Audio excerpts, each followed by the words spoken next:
નમસ્કાર દર્શક મિત્રો, મહામંથન મંતવ્ય ન્યૂઝમાં આપનું સ્વાગત છે। બનાસકાંઠાના સાંસદ જ્ઞાનીબેન ઠાકોર પોતાના નિવેદનના કારણે અવારનવાર ચર્ચામાં જોવા મળતા હોય છે।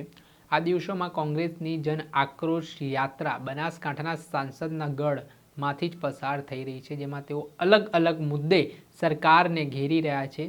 વિકાસની વાત હોય, ખેડૂતોના દેવા માફીની વાત હોય, ખેડૂતોની સહાયની વાત હોય, યુવાનોના રોજગારીની વાત હોય, તે મુદ્દે સાણસામાં લેવાના પ્રયાસ કોંગ્રેસે કર્યા છે। અને આજે ધાનેરા ખાતે જન આક્રોશ રેલી પહોંચી, ત્યાં ધાનેરાનો જે પ્રશ્ન પાણીનો સામે આવ્યો તે મામલે જ્ઞાનીબેન ઠાકોરે ત્યાંના સ્થાનિક લોકોને વિશ્વાસ અપાવ્યો કે જો એકવાર તમે કોંગ્રેસને સત્તામાં લાવો ને જો કોંગ્રેસ કામ નહીં કરે તો તમે મત ના આપતા। એટલું જ નહીં, ખેડૂતોને જે રાસાયણિક ખાતરનો પ્રશ્ન છે તે મામલે પણ તેમણે દારૂને લઈને સવાલ ઉઠાવ્યા।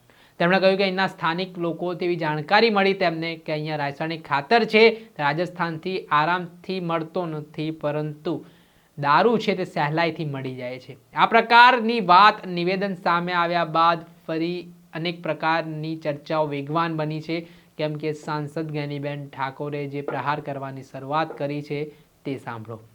માત્ર ને માત્ર એક વખત ગુજરાતમાં કોંગ્રેસની સરકાર લાવો અને અમે તમને ખાતરી આપીએ છીએ કે એક વખત ગુજરાતમાં કોંગ્રેસની સરકાર આવી અને ધાનેરાને પાણી ના મળ્યું તો કોઈ દિવસ કોંગ્રેસ પાર્ટી તમારી પાસે વોટ માંગવા નહીં આવે, એવી અમે સૌને તમને જાહેરમાં ખાતરી આપીએ છીએ।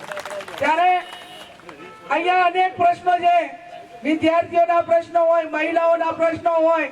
આમ તો ખેડૂતોની યોજના કરવા માટેનો કે બજેટમાં જોગવાઈ કરવા માટેનો સરકારને એની ઈચ્છા શક્તિ નથી, પણ અહીંયા તમારે તો કદાચ રાજસ્થાન નજીક હશે અને હમણાં બધા ખેડૂતોની માંગણીઓ આવી કે બેન અહીંયા ધાનેરા હોય કે આજુબાજુના વિસ્તારમાં હોય તો તમારે દારૂ મેળવવું હોય તો સહેલાઈથી મળી રહે, પણ ખેડૂતને યુરિયા ખાતર નથી મળતું। વાત સાચી કે ખોટી? અને એમાં પણ નેનો ખાતર ભેગું આપવાનું।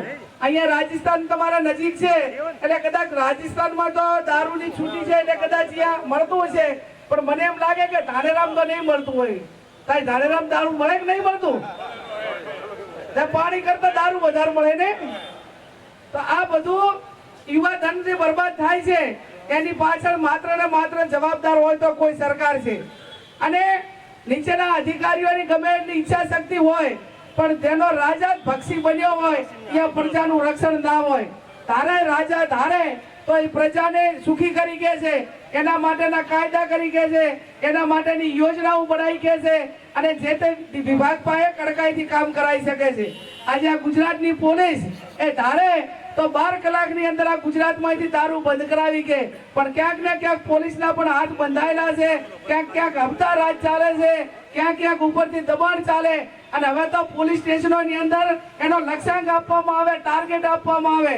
જે પોલીસ વિભાગમાં વધારે વેચાય ને એને અભિનંદન આપવામાં આવે છે। આ પ્રમાણેનો અત્યારે કાયદો ને વ્યવસ્થા આ ગુજરાતની અંદર ને ધાનેરાની અંદર કથળેલું છે, તો એની સામે આપણા પ્રજાએ અવાજ ઉઠાવવાનો છે। અને પ્રજાએ અવાજ ઉઠાવવાનો છે ત્યારે આપણું યુવા ધન બચે, આપણા ખેડૂતોને પાણી મળે, અને સૌથી વધારે કોઈ કોંગ્રેસ પાર્ટીએ સંકલ્પ કર્યો હોય તો એ ખેડૂતોના દેવા માફ કરવા માટેનો સૌથી બીડું ઝડપ્યું હોય તો એ ઝડપ્યું છે। આજે આ મારી ધોળી ભાગડીઓ બેઠી છે, એમના એક પણ હાથ 12-8 ઉતારા એ દેવા વગરના નહીં હોય, બોજા વગરના નહીં હોય। વાત સાચી કે ખોટી? ખેડૂત એ દેવામાં દટાઈ ગયો છે, અને જ્યારે ખેડૂત દેવામાં દટાઈ ગયો હોય ત્યારે એને ના યુરિયા ખાતર મળે, ના એને સિંચાઈનું પાણી મળે, અને ના એને દેવા નાબૂદીનો એટલે દેવા માફી માટેનો ના સરકાર કોઈ વિચાર ના કરે। ત્યારે કોંગ્રેસ પાર્ટી આપ સૌને ખાતરી આપે છે કે એક વખત કોંગ્રેસની સરકાર લાવો। 10 વર્ષ પહેલા મનમોહનસિંહની કેન્દ્રમાં સરકાર હતી, સોનિયાજીની સરકાર હતી, તો એક ઝાટકે 71 લાખ કરોડના દેવા એ ગુજરાતમાં અને સમગ્ર દેશમાં કોંગ્રેસ પાર્ટીએ માફ કર્યા હતા કે નતા કર્યા?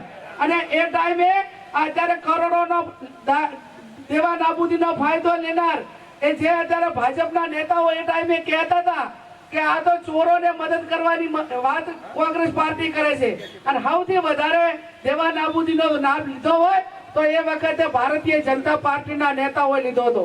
ત્યારે આજ આપ સૌને સંકલ્પ કરીને એટલું જ કહીએ છીએ કે આવનાર સમય માટે આ અત્યારે નથી ચૂંટણી, અમે તમારી પાસે વોટ માંગવા નથી આવ્યા।